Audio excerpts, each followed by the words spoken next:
बिस्मिल्लाहिर्रहमानिर्रहीम।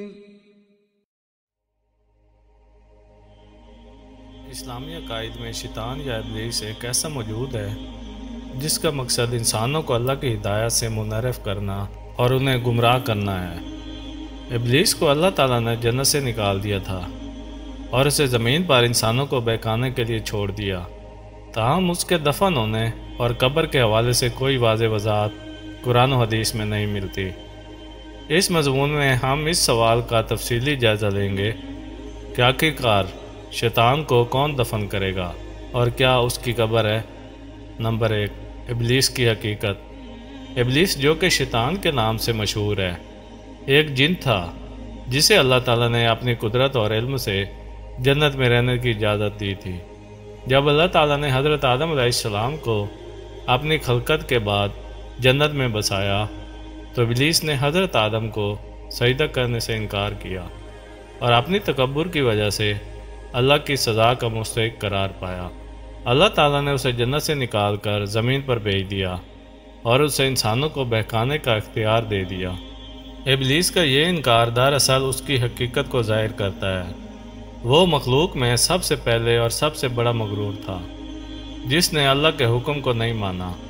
कुरान मजीद में इब्लीस के इनकार का जिक्र है, जैसा कि सूरत आराफ आयत नंबर 7-12 में अल्लाह ताला फरमाता है, अल्लाह ने फरमाया, तुझे मैंने किस चीज़ से पैदा किया, क्या तू नहीं जानता? इब्लीस ने कहा, मैं उससे बेहतर हूँ, तूने मुझे आग से पैदा किया और उसे मिट्टी से बनाया है। इब्लीस का ये जवाब उसके तकब्बुर और ख़ुद पसंदी को ज़ाहिर करता है, जिसकी वजह से वह जन्नत से निकाल दिया गया। नंबर 2, शैतान का दुनिया में मकसद। इब्लीस को ज़मीन पर भेजा गया ताकि वह इंसानों को गुमराह करे। उसका मकसद इंसानों को अल्लाह के रास्ते से हटाना और उन्हें बुराइयों में मुब्तला करना था। कुरान मजीद में इब्लीस की इस ख्वाहिश का जिक्र है कि वह क़यामत तक इंसानों को गुमराह करेगा, जैसा कि सूरत अल-हिजर आयत नंबर 15-39 में कहा गया। इब्लीस ने कहा, मुझे तेरी कसम है कि मैं इन सब की नस्ल को गुमराह करता रहूँगा। यही वजह है कि शैतान को अल्लाह ताला ने दुनिया में भेज दिया और उसे इंसानों के सामने उसकी हकीकत ज़ाहिर करने के लिए उसका पूरा किरदार वाज़े कर दिया। इस दौरान शैतान ने मुख्तलिफ़ तरीक़ों से इंसानों को बुराई की तरफ राग़िब किया। शैतान की मौत और कब्र। इब्लीस का किरदार उसके मरने या दफन होने से मुतल्लिक़ कई सवालात पैदा करता है। कुरान और हदीस में शैतान की मौत या दफन होने का कोई वाज़ेह जिक्र नहीं आया। इस्लामी रवायात में शैतान का खात्मा क़यामत के दिन होगा।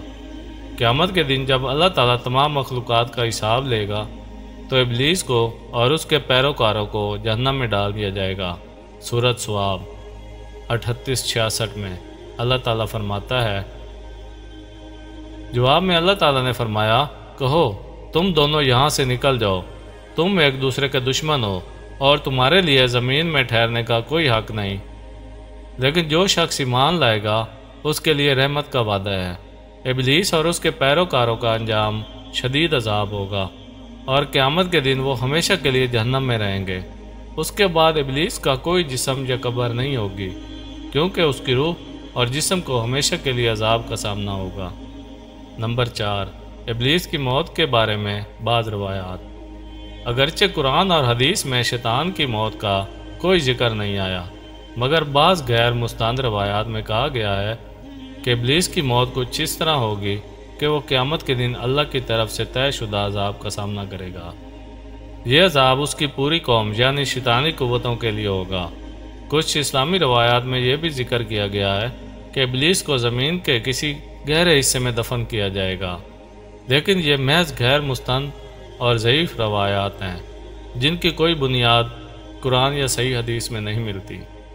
नंबर 5, शैतान का आखिर। इब्लीस का आखिरी वक्त और उसका अंजाम क़यामत के दिन होगा। कुरान और हदीस में कई बार जिक्र किया गया है कि इब्लीस और उसके पैरोकारों को जहन्नम में डाल दिया जाएगा। उसका अज़ाब दैमी होगा और वो वहाँ हमेशा रहेंगे। हज़रत मोहम्मद सल्लल्लाहु अलैहि वसल्लम की हदीस में भी इसका जिक्र है कि जब क़यामत आएगी तो शैतान को जहन्नम में फेंक दिया जाएगा और वो वहाँ हमेशा रहेगा। नंबर 6, शैतान की कब्र से मुतल्लिक मशकूक व शुबहात।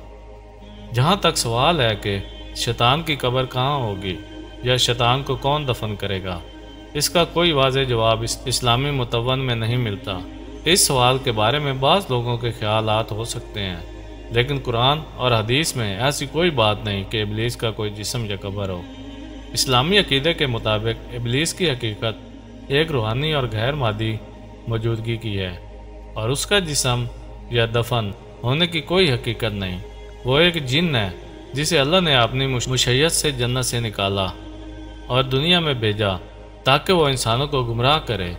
उसकी मौत और उसका खात्मा क़यामत के दिन होगा और उसका जिस्मानी वजूद उस वक्त तक ख़त्म हो चुका होगा।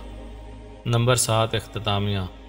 इस्लामी अकीदे में शैतान की कब्र या दफन होने के बारे में कोई वाज़ेह शवाहिद नहीं है। इब्लीस का मकसद इंसानों को गुमराह करना है और उसकी हकीकत भी एक रूहानी नौइयत की है।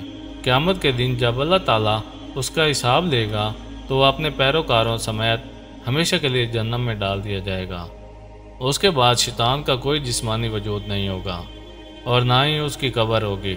इस्लामी तालीमात के मुताबिक शैतान का इख्तिताम एक दायमी अजाब के तौर पर होगा और उसका अजाब क़यामत तक जारी रहेगा। शैतान की हकीकत और उसके इख्तिताम के बारे में मुसलमानों को अपने अकायद और ईमान की रोशनी में सोचना चाहिए और अल्लाह की हिदायत की तरफ तवज्जो देनी चाहिए ताकि वह शैतान की चालबाजियों से बच सकें। तो दोस्तों, अपना बहुत सारा ख्याल रखिएगा। मिलते हैं अगली वीडियो में, तब तक के लिए अल्लाह हाफिज़।